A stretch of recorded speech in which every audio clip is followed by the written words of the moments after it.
آج ہم موضوع پر مسح کے حوالے سے مطالعہ کریں گے۔ امام احمد اور ابو داؤد نے مغیرہ رضی اللہ تعالیٰ عنہ سے روایت کی، فرماتے ہیں کہ رسول کریم صلی اللہ تعالیٰ علیہ وسلم نے موضوع پر مسح کیا۔ میں نے عرض کیا، یا رسول اللہ، حضور بھول گئے؟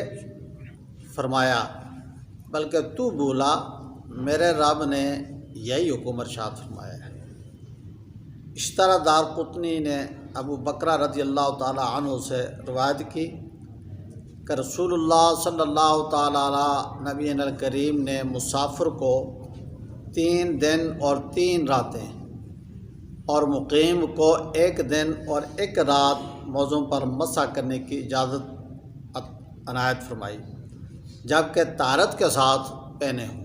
ترمذی شریف کی روایت ہے، حضرت صفوان بن عسال رضی اللہ تعالیٰ عنہ اس کے راوی ہیں، فرماتے ہیں کہ جب ہم مسافر ہوتے تو حضور نبی کریم رؤوف رحیم صلی اللہ تعالیٰ علیہ وآلہ وسلم حکم فرماتے کہ 3 دن اور 3 راتیں ہم موزہ نہ اتاریں مگر وجہ جنابت کے، جنابت ہو جائے تو پھر اتاریں، اس کے علاوہ نہیں۔ مسائل میں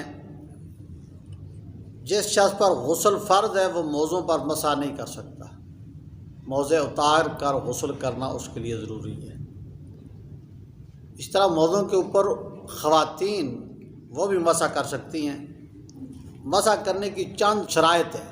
موزے ایسے ہوں کہ جن کے اندر ٹخنے چھپ جائیں، اس سے زیادہ ہونے کی ضرورت نہیں ہے، اور اگر 1 یا 2 انگلیاں کم بھی ہوں جب بھی مسح درست ہوگا، ایڑی کھلی نہ ہو، موزے کا پاؤں کے ساتھ چپٹا ہونا کہ اس کو پہن کر آسانی کے ساتھ وہ خوب چل پھر سکے، چمڑے کا ہو یا صرف تلہ چمڑے کا اور باقی کسی اور دبیز چیز کا ہو، اس پر بھی مسح جائز ہے۔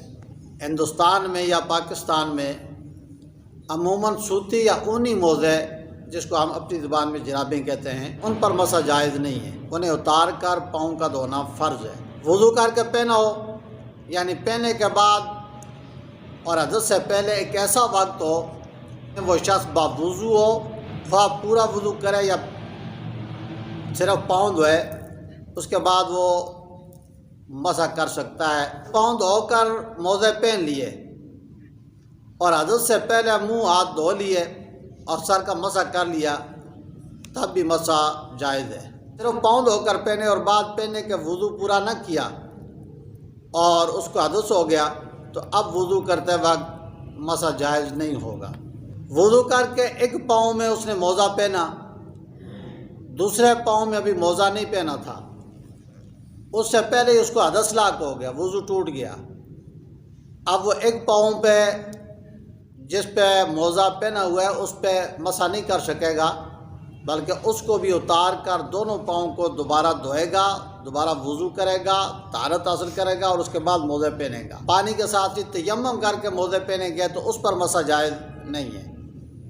جنبی آدمی تھا، اس نے جنابت کا تیمم کیا اور وضو کر کے موزہ پہنا تو مسح کر سکتا ہے، مگر جب جنابت کا تیمم جاتا رہا تو اب مسح بھی جائز اس کے لیے نہیں ہے۔ جنبی آدمی تھا، اس نے غسل کیا مگر تھوڑا سا بدن جو تھا نا اس کا خشک رہ گیا اور موزے پہن لیے اور حدث لاحق ہونے سے پہلے اس جگہ کو دھو ڈالا تو مسح جائز ہے۔ اگر وہ جگہ اعضائے وضو میں دھونے سے رہ گئی تھی اور قبل دھونے کے اس کا وضو ٹوٹ گیا تو پھر اس پر مسح جائز نہیں ہوگا۔ مدت کے اندر ہو اور اس کی مدت مقیم کے لیے 1 دن اور 1 رات ہے اور مسافر کے لیے 3 دن اور 3 راتیں ہیں۔